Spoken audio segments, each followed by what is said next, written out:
Al-Imam Ja'far Shadiq bin Muhammad Al-Baqir juga mengatakan puasanya orang soleh tidak terbatas kepada menghindari hal-hal yang membatalkan, sebagaimana yang disebutkan oleh Sayyid Ahmad Zain Al-Habsyi, mengatakan kalau orang awam puasanya itu bisa dilihat di kitab fikih, makan batal, minum batal dan seterusnya, hanya sebatas sampai di situ saja. Tapi ketika naik irtiqa'u ilal magami shaumi sholihin, naik ke derajat puasanya orang soleh, tidak sebatas sampai di situ, tapi dia naik lagi. Naik ke mana? Jadi seluruh anggota tubuh ini ketika dia berpuasa dia jaga daripada maksiat. Sehingga dua ulama populer, Al-Auza'i dan Imam Sufyan Ats-Tsauri mengatakan, al-kizbu wal ghiba tufsidu shaum. Berbohong ketika berpuasa, menggosip ketika dalam keadaan berpuasa, tufsidu shaum, bisa merusak ibadah puasa itu. Sebagian ulama mengatakan tubtil, membatalkan puasa. Nah, kaum solehin sebagaimana Imam Ja'far Shadiq mengatakan, idza sumta falyasum, kalau kalian berpuasa maka puasakan juga sam'ak, pendengaran kalian, wa basarak, mata kalian, wa sya'arak, bulu kalian, wa jildak, dan kulit kalian. Maksudnya apa? Kita berpuasa juga kita jaga kita punya seluruh anggota tubuh dari melakukan hal-hal yang dilarang oleh Allah Subhanahu wa taala. Makanya disebutkan 6 hal ketika orang berpuasa, kalau 6 hal ini dia mampu menjaganya, baru disebutkan dia naik ke kelas puasanya orang soleh. Tapi kalau kurang dari salah satu, maka dia masih dikatakan puasanya orang awam yang belum sempurna puasanya. Yang pertama disebutkan di dalam kitab Hikmatut Tasri', yaitu ghaddul basar 'anil ma'asi. Ketika berpuasa dia jaga juga matanya, dia puasakan juga matanya. Makanya dalam Al-Qur'an puasa orang khusus ini disebutkan Sayyidatuna Maryam.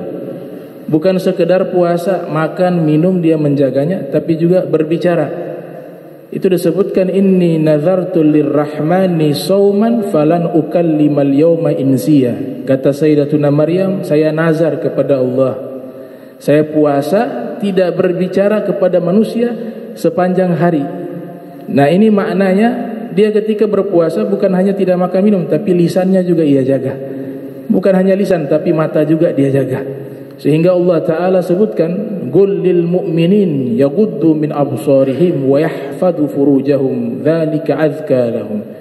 Katakanlah kepada orang beriman, mereka itu selalu menjaga pandangan mata mereka dan menjaga kemaluan mereka. Di dalam hadis yang diriwayatkan oleh Imam Al-Hakim dalam kitab Mustadrak, juga diriwayatkan oleh Imam Suyuti, Nabi katakan kepada seseorang ketika memandang yang bukan mahramnya, memandang wanita yang bukan mahramnya. Kalau wanita ini memandang laki-laki, laki-laki tidak disuruh pakai cadar. Kenapa? Karena wanita sudah ada cadar malu, punya sifat malu sehingga tidak berani memandang laki-laki. Sehingga laki-laki tidak diperintahkan bercadar, padahal sama-sama aurat.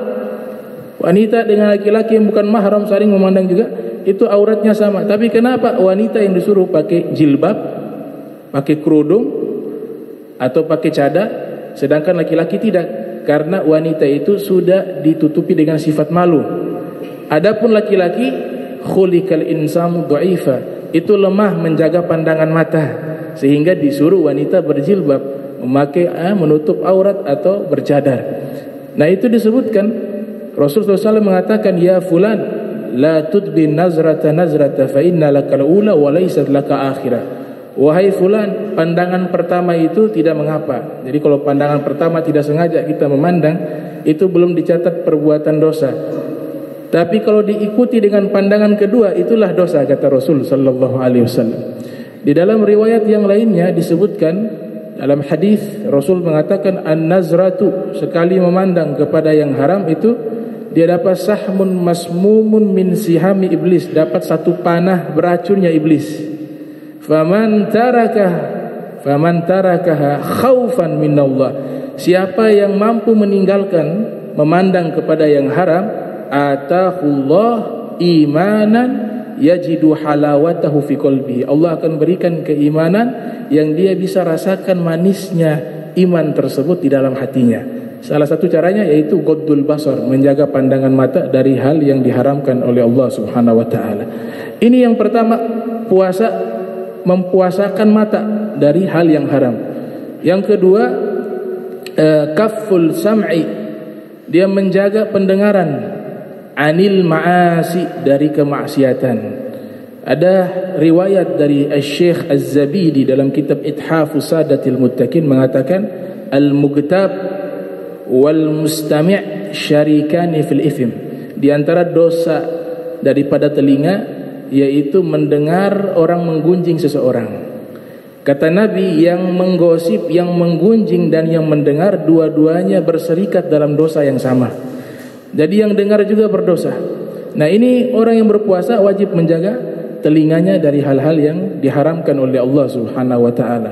Kemudian yang ketiga yaitu hifdzul lisan anil ma'asi. Ketika berpuasa dia menjaga lisannya daripada dosa. Di antaranya dosa daripada lisan itu disebutkan oleh Nabi kita Muhammad sallallahu alaihi wasallam sebagaimana hadis yang diriwayatkan oleh Al-Imam Al-Ghazali dalam kitabnya Ihya Ulumuddin. Nabi mengatakan, khamsun yuftirna shaim, 5 hal yang dapat menggugurkan pahala orang berpuasa.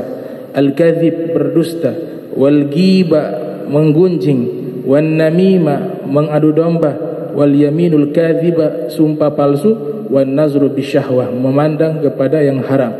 4 dari lisan, berdusta, menggunjing, adu domba, dan sumpah palsu.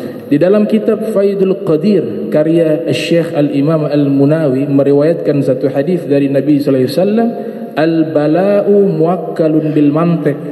Bencana ini penyebabnya yang paling terbanyak disebabkan oleh lidah, kata Nabi sallallahu alaihi wasallam. Al-Imam Ali bin Abi Thalib mengatakan, al-lisan kal asad, lidah ini seperti singa. Idza hafiztahu harasa, kalau kau jaga dia, dia jaga engkau. Wa idza atlaqtahu qatalak, tapi kalau kau lepaskan ini lidah, maka dia akan membunuhmu, kata Sayyidina Ali bin Abi Thalib.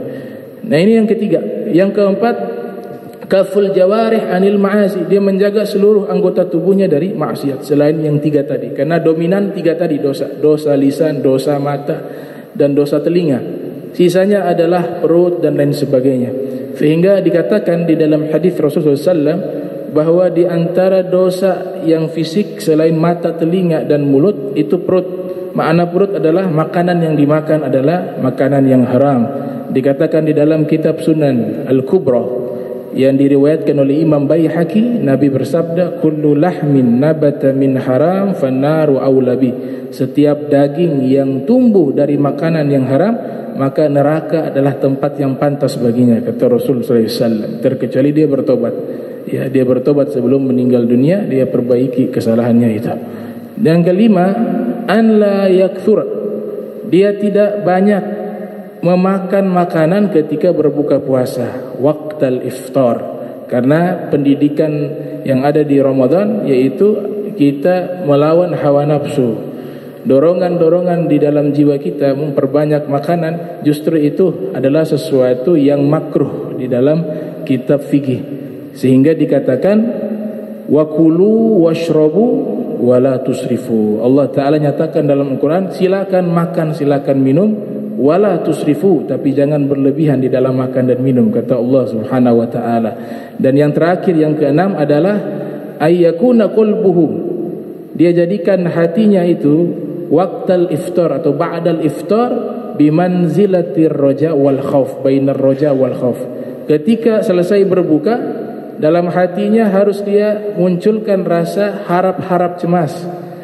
Artinya dia tidak terlalu kepedean dengan amal ibadahnya. Oh, ini pasti pahala besar nih saya lakukan. Tapi harus ada kekhawatiran, ini kayaknya saya punya amal ini ada yang kurang. Sehingga tidak pernah merasa puas di dalam melakukan kebaikan, termasuk di dalam ibadah puasa. Makanya ciri-ciri orang-orang sholihin selalu melakukan amal ibadah yang sangat luar biasa, tapi tidak merasa luar biasa.